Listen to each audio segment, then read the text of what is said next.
Hello folks, hope everybody's doing well. Overdue video. I've had a number of requests to go over what I tend to stock or keep as a prepper, from medical kits to types of foods and the kind of rationale behind it. So thought I'll do that today, and as a change to the normal videos, I decided to have a not so glamorous assistant to help with the flow. Hey folks, it's time for some more prepper updates from Scottish Prepper 73. Oh! Yeah, thanks for the introduction, I appreciate that. So as preppers, we tend to be badged as tinfoil hat even, wearing lunatics and zombie apocalypse seeking. Ooh! What now? Look at me! I'm a prepper! Oh yeah, that's hilarious. Yeah, the hat suits you. Very droll. Okay then, SP. What else do you stock? So, I think what we'll do, we'll go for a wander with the camera. I'll have a little scan round about. We'll have a general look at the workshop, show you what's in it, and then we'll pull bits and pieces out and have a look at it in a bit more detail. Alright folks. So I may as well start from the back. So on the roof of the shed, there's 1.5 kilowatts of solar panels. Right, that comes in here and generally feeds one Delta 2 Max power bank, which I can, on an average day, run the air conditioning, lighting, fans, dehumidifiers, all that kind of good stuff off of it. Up here we have various forms of lighting, storm lanterns, rechargeable torches, rechargeable LED strip lights, torches, much flashiness. You could say I'm something of a flasher.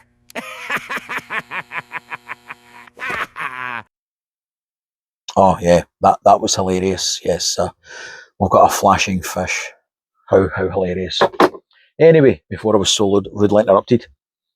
More lights, night vision, IR illuminators, 5 kilowatt laser designator, binoculars, lanterns, head torches, hand cranked emergency radios, battery radio, mesh-tastic handset,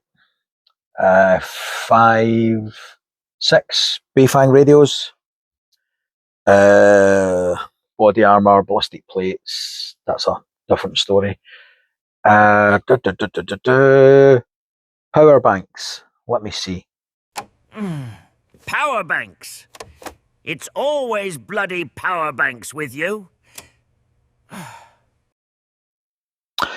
Yeah, I'm not obsessed about power banks, thanks very much. You're sarcastic git. So, rudely interrupted again. 2 Delta 2 Maxes, 1 older Delta Pro, 2 Anker C300s, 1 of the little Anker C200s, and AFRY P2100 down there. Right, let's just have a look. There we go. Candles, this is all candles.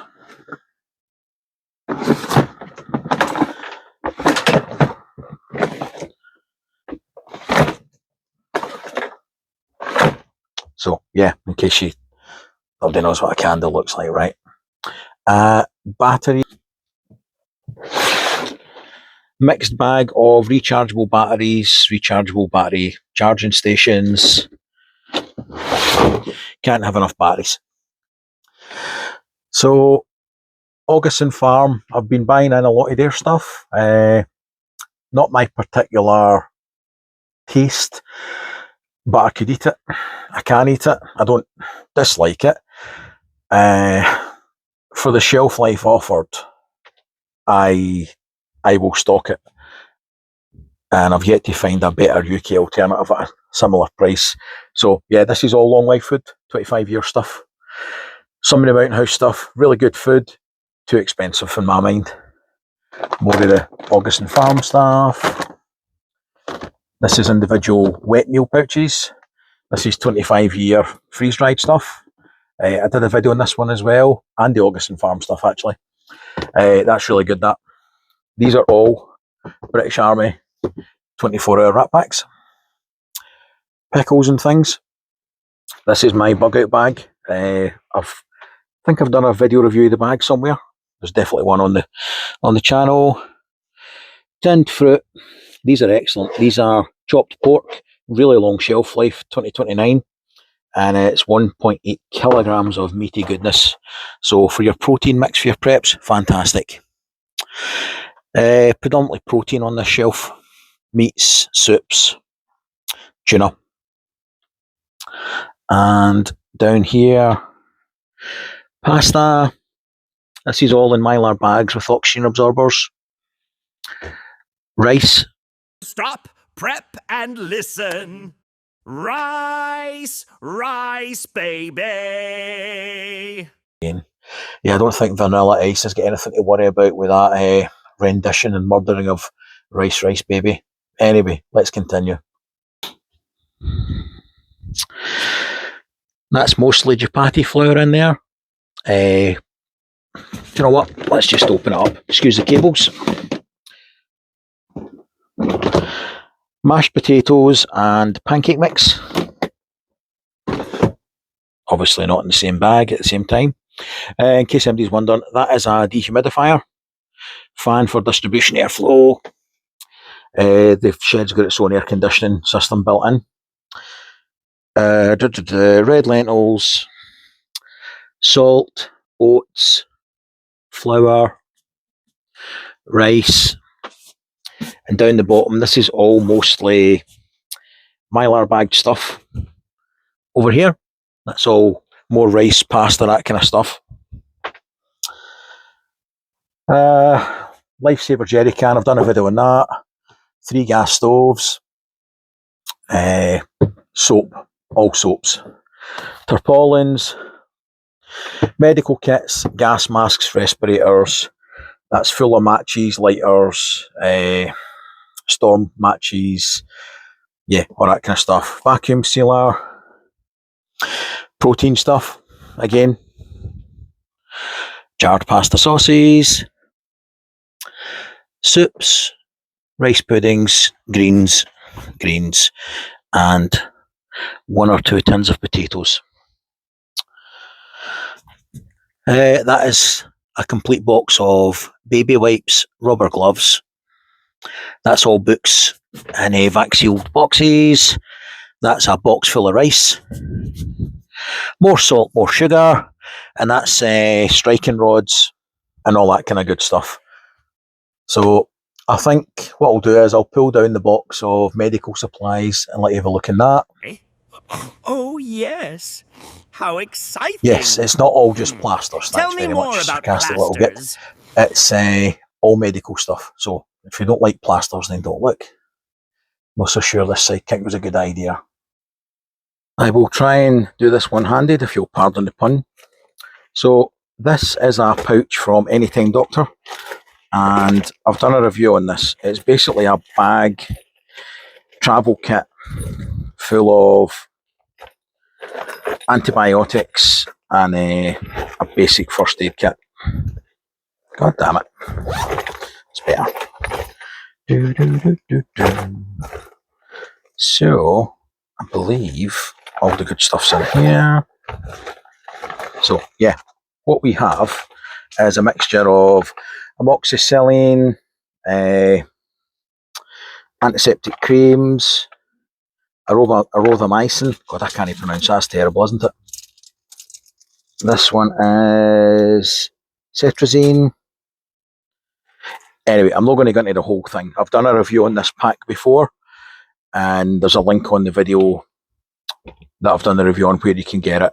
It's really, really excellent. It's basically a bag full of travel and antibiotics and kits and antiseptic creams and stuff. So, yeah, have a look at that.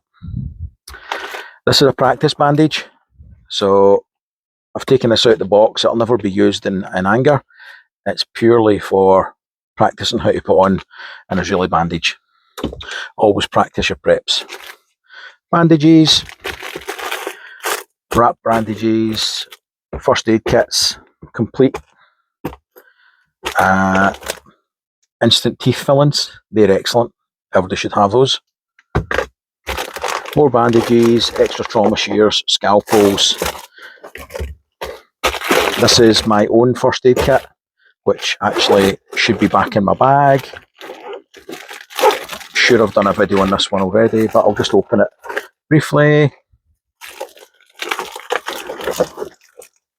So it's fairly comprehensive. It's got a quick clot, Celox gauze, crepe bandages, swabs, emergency whistles, blankets, plasters, yeah, splints. So it's quite a decent kit. It's okay. Right, anyway, so that is what I keep for first aid.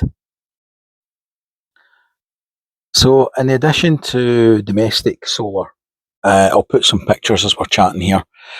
I also keep 400 watt folding solar panels, 200 watt folding solar panels, and on the house there's 8 kilowatts of solar, there's 22 kilowatts of batteries, there's 10 kilowatts roughly of power banks, there's a petrol generator, there's jerry cans full of fuel, there is gas, I think it's about 70 gas bottles, the portable cartridge type ones, these ones, for these camping stoves. What else? Water. So water purification. I've got some Life straws, but I've also got the Lifesaver jerry can. I did a review on that. It's an excellent piece of kit. Storage-wise for water, I keep 165 gallons of fresh water, which I routinely empty those tanks and refill them every 3 to 4 months, really. I never let it go past 6, but that's generally always freshly charged water in there at all times. So that pretty much covers water.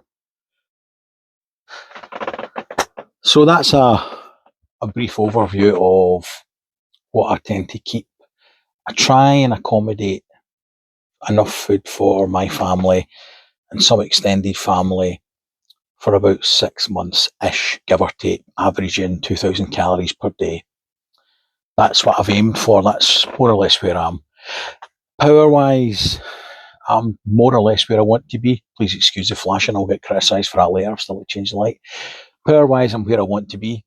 I don't think I'll be adding much more in terms of power banks unless I buy them purely to review, which means I'll probably buy them just to review. Gas stoves, I've got 3, had 4, 1 failed during testing, straight in the bin. I'm still to replace that. Tin stock I rotate. Don't use all of it because I don't eat all of it generally day to day, which, yes, people will say it's wasteful. Totally agree.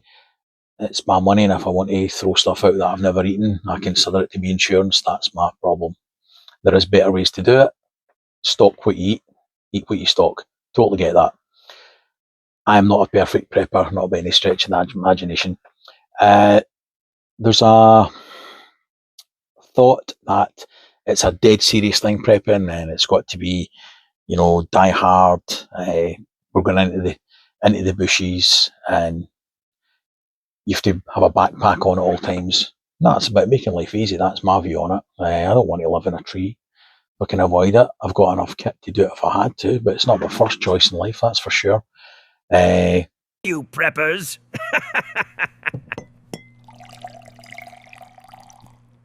Need to relax more. Yes, I would agree. People do need to relax more. However, do they have to go and get a bottle of whiskey and relax? That's individual choice. But the tendency with prepping is to go from extremes. And it's like if you stub your toe and you Google it, It's not that you've got a bruised toe, you go automatically, oh no, I've got foot cancer, I'm going to lose a leg or a limb. Right. Prep for what you can cope with, prep for within your budgets. And that's basically what I try and do. Everybody's budgets are different, everybody's aspirations are different, but don't bankrupt yourself. Do not worry every night about being blown up by a nuclear bomb. Prep for things that are more likely to happen in your life. Power failure, adverse weather. You're a bit short money 1 month, so where you can dig into your preps. These things are likely to happen. These things have happened. And extreme events, your basic everyday to-day preps will cope with those as well. So you don't have to run out in the back garden and dig a bunker, is all I'm saying. I'm still debating whether I need the little AI character that I keep putting in the corner here.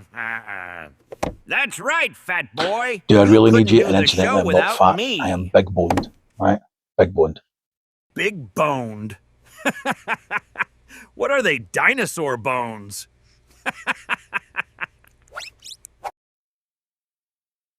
No, it's not dinosaur bones.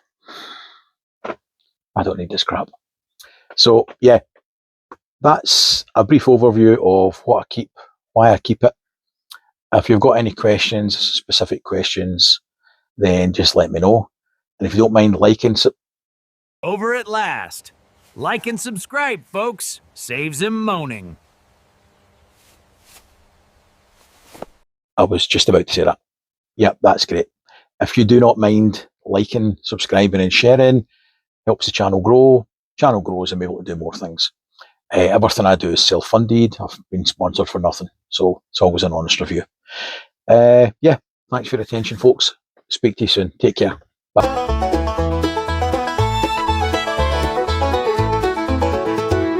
Down in the loch where the water runs cold lurks a legend, or so I've been told. A fish with a kilt and a temper so mean, Mad McGillicuddy, the loch's marine king. He's got a tartan fin and a scowl on his face, swims in circles, claiming his space. Oh, Mad McGillicuddy, the Highland Harbinger, a fish with the fury, a loch's lone avenger. If you toss a line, he'll break your reel and slap your boat with his mighty tail of steel.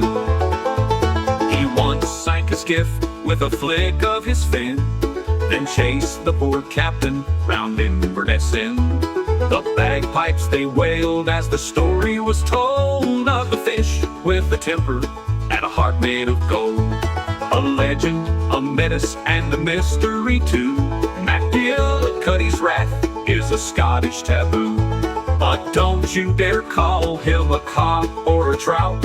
He'll leap from the water and sort you right out. Oh, Mad McGillicuddy, the Highland Harbinger, a fish with the fury, a loch's lone avenger. If you toss a line, he'll break your reel and slap your boat with his mighty tail of steel.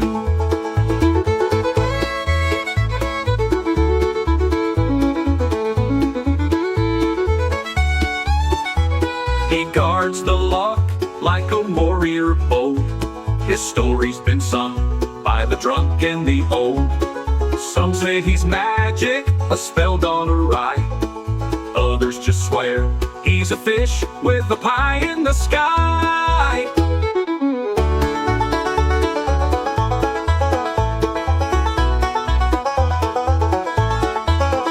Oh, Mad McGillicuddy, the Highland Harbinger, a fish with the fury, a loch's lone avenger. If you toss a line, he'll break your reel and slap your boat with his mighty tail of steel.